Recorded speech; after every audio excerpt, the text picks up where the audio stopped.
It's chaos at Octomom's house as Nadya Suleman decides to give her 8 toddlers swimming lessons all at once.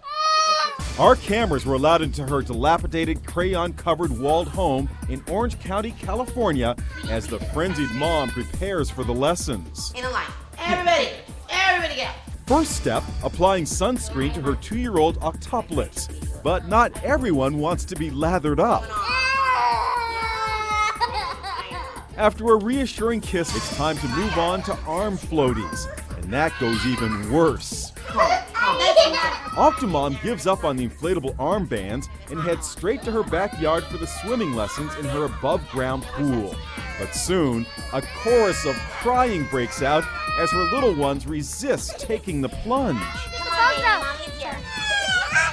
Finally, the 36-year-old mom drags 2 of her kids into the pool, but that's not the right move either. The poor swim instructor looks on, unable to start the lessons, until finally, little Malia agrees to be held in the pool. Kick, babe, there you go. Kick. Now the big moment. Will she put her head underwater? 1, 2, 3. Success! It looks like she's actually starting to enjoy the lesson. Hey, you did it. Good girl. But how will it go for the other 7 kids? It's turbulent waters as the determined mom brings one crying child after another into the pool. Little by little, the hardworking mom manages to calm some of her kids, assuring them they are safe. I am safe. After a few hours, Nadya decides swimming lessons are over. And get this, she actually says the ordeal was nothing compared to the rest of her hectic schedule. This is actually pretty easy. It's much harder actually because I won't have a friend over. I'll be with my 14 kids by myself. Usually on the weekends, 100%. She says she only sleeps 3 or 4 hours a night because she's terrified about her family's safety. I have a lot of, anxiety issues and panic because of hundreds of death threats from the first couple years and stalkers and all. You wouldn't believe what I've been through. But what about the rundown condition of her home? Nadya admits she's too permissive with her older kids, allowing them to draw anywhere and crash their scooters into the walls. This is not an adult house. This is a very dilapidated, torn up, hole-ridden, Picasso on the wall children's house. But she emphasizes she loves her kids more than anything in the world. She wanted to set the record straight about that In Touch magazine interview where she was recorded saying babies disgust her. I absolutely disgusted babies. They make me sick. I couldn't even imagine. I don't even look at them. I have to look the other way. Nadya says it was all a joke. There was this crazy thing that I said, I do not like babies.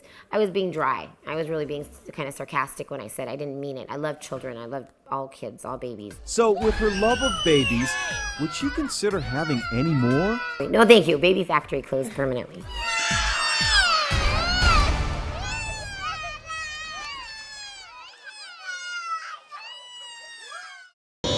It's the return of Octomom and all 8 of her famous brood of octuplets. How old are you guys turning? 8. Inside Edition was invited to their 8th birthday party. And as you'd expect at a birthday party for 8 kids, joyful chaos reigned. Are you guys excited? Yeah! Nadya Suleman, who used to be known as Nadya, has her hands full. Hi, guys. Wake up. I'm going to get the girls up, okay? In addition to the octuplets, Nadya is raising 6 older children. In total, 14 kids. Yikes. Home is a small 3-bedroom townhouse outside Los Angeles. I have embraced every day an attitude of gratitude. At 6 a.m., everyone is up and ready to start the day. School bags and lunches are good to go. Chaotic, yes, but each child has a chore. Some help with breakfast. How many bowls do we have there on the table, guys? Okay, good. We're good. Others are on laundry duty. It's kind of messy, but we're a really strong, solid family unit, unbeknownst to what many people believe. Nadya drives her children to school and other activities in a white van. Help? I don't get any help. I haven't had any help for many, many, many years. Happy birthday to you! Back at the party, the kids celebrate turning 8 with what else? Chocolate cake. You would never guess in a million, or should we say 27 billion years, that this bicycle repairman is the long-lost biological father of Jeff Bezos, founder of Amazon.com, the man who changed the way we shop. Look at 69-year-old Ted Jorgensen side by side with Bezos. They even share the same laugh. Until recently, Jorgensen had never even heard of Amazon. He doesn't even use a computer. Jorgensen says he still remembers the very last time he saw his son. I was working in a Walmart, and I remember them coming to visit me for some reason. It was cold, and he had his little winter coat on, and I just remember him walking down the aisle coming to see me. Jeff Bezos' mother, Jackie, and Jorgensen were teenagers when they got married in 1963. Back then, Jorgensen was a poor circus performer. Their son, Jeff, was born in 1964. After the marriage broke up, Jorgensen gave up custody. Jackie remarried Mike Bezos, who adopted Jeff and raised him as his own. Have you ever regretted that decision? Big mistake. But at the time, I thought it was the best. Jorgensen opened a bike shop and toiled away in obscurity for the next 40 years. Ted Jorgensen was working in his bike shop here in Phoenix, Arizona, when a biographer writing a book about Jeff Bezos came in with news that would change Ted's life forever. When the writer came in and told you that your son was Jeff Bezos, what was your reaction? He asked me if I knew who Jeff Bezos was. And what did you say? I said, no, the name kind of sounds familiar, but I don't know. Jorgensen lives in this modest house in a middle-class Phoenix suburb, a far cry from Bezos' lakefront mansion in Seattle.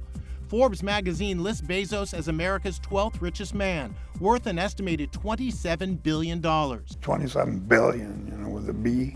Jorgensen's second wife of 26 years, Linda, says because Bezos is so rich and powerful, contacting him is difficult. Because of who Jeff is, I think it's made an obstacle that wouldn't have been there had he been a garbage collector. Bezos has made only one comment about his biological father.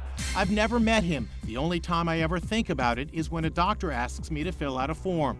Jorgensen is battling emphysema. He says he wants to see his son one last time before he dies. He says he doesn't want a penny from his son and just wants to apologize for what he calls the biggest mistake of his life. What would you say to him? I just would like to tell him I used to change your diapers, and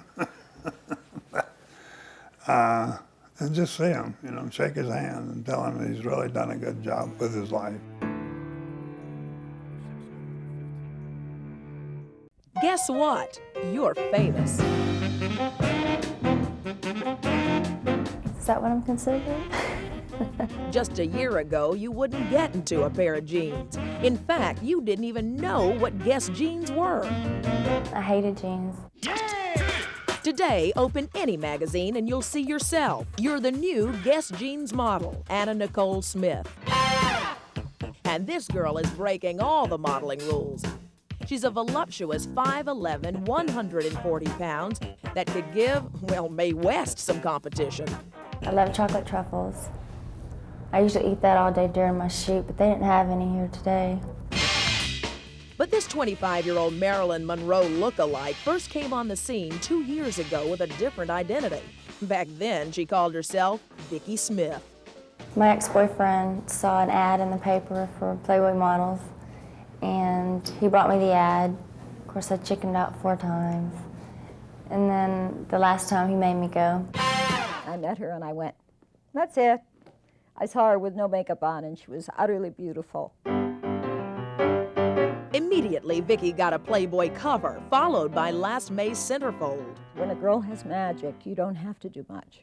And she had the magic. I mean, I was, of course, very embarrassed and shy and was like freaking out over it, but at that point, I was already at the point to where I was gonna do this, especially because the second day I was there, I get a cover.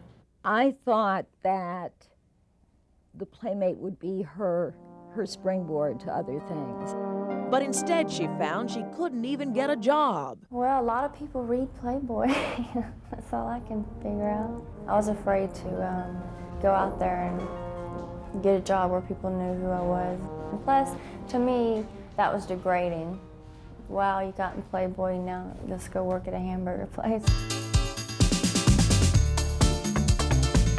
8 months later, her luck changed. The same company that made unknown Claudia Schiffer into a modeling sensation, Guess Jeans, signed her to a 3-year print contract and changed her name to Anna Nicole Smith.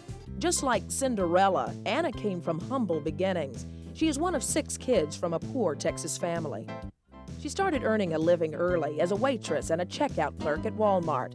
At 15, she worked as a breakfast chef at Jim's Crispy Fried Chicken. She met Billy Smith at Jim's. They married when she was 17. The next year, she dropped out of school, had a baby, and then divorced. But Anna's dreams did not include a lifetime at the Crispy Chicken. She desperately wanted to make it as a model, but ran into brick walls. I went to a modeling agency. They told me to darken my hair, lose weight, get down to 125. I darkened my hair, but I didn't lose the weight. And I ended up quitting the school and lightening my hair back up because I was so depressed. My last straw was the Playboy thingy. And Playboy has paid off once again for Anna. She was crowned their 34th Playmate of the Year. Along with the honor, she gets a check for $100,000 and a Jaguar convertible. I feel great because I'm here and I'm happy. I'm having a wonderful time with everything, and all I have to do is smile. And that's my way of getting back at everybody who was mean to me. The one thing these days that keeps both her feet on the ground is her 7-year-old son, Daniel. He's so excited. He's got every picture pinned up in his room. He's got my poster, calendar, everything. When his friends come over, or some of the family, he takes them straight up to his room. Says, "This is my mommy." But does Daniel's mom think all this exposure might be too much too soon? Absolutely not. I've been waiting for it for 25 years. I'll take all I can get.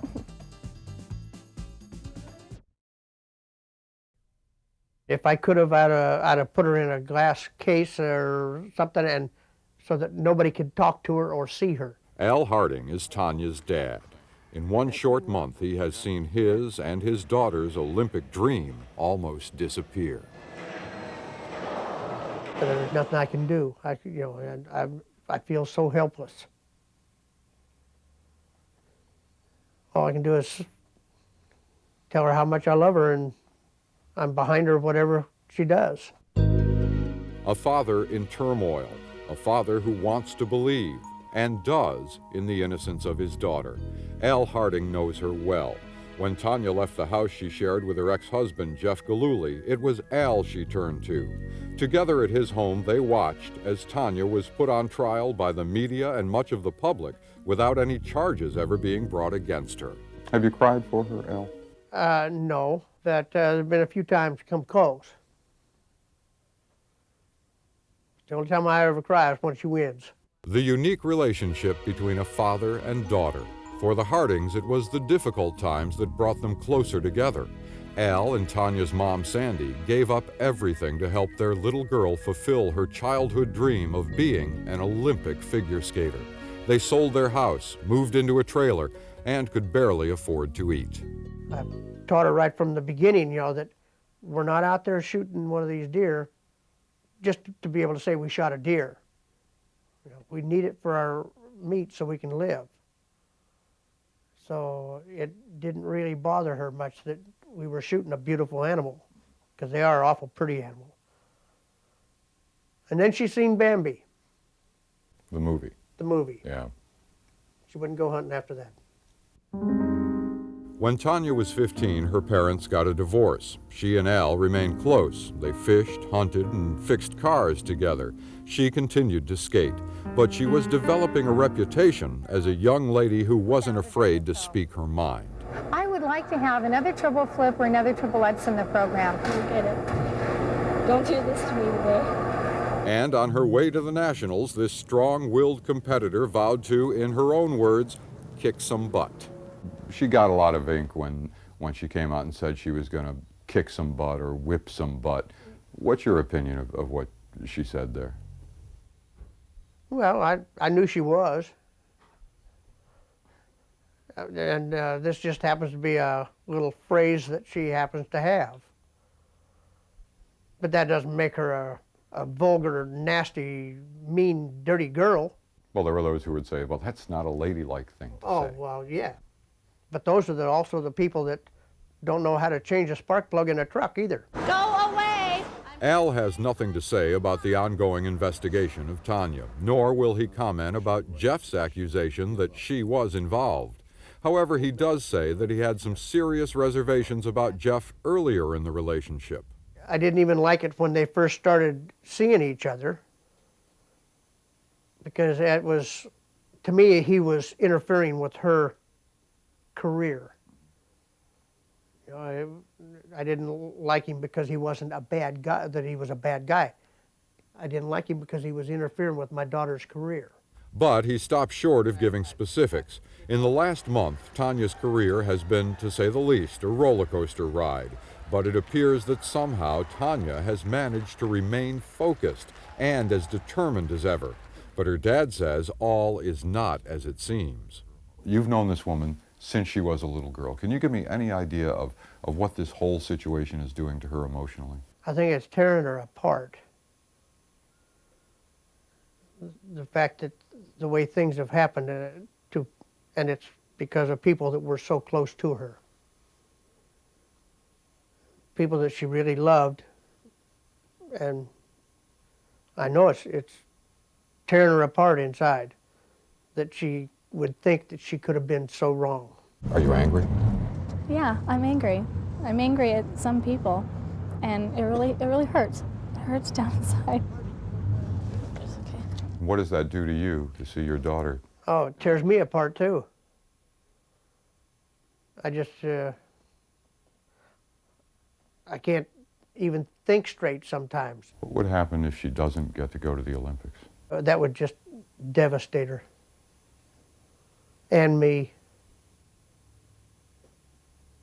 Because I know this is the big skate of her life. And it would just tear her apart. Al says that the greatest moment in his life would be to see Tonya get the gold.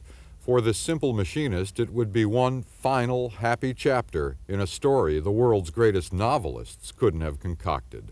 She's just gonna go do her thing. And then she's gonna bring back that gold medal to Portland. Who's the best figure skater in the world, Al? Tonya Harding. No doubt, no reservation. No doubt about it in my mind at all.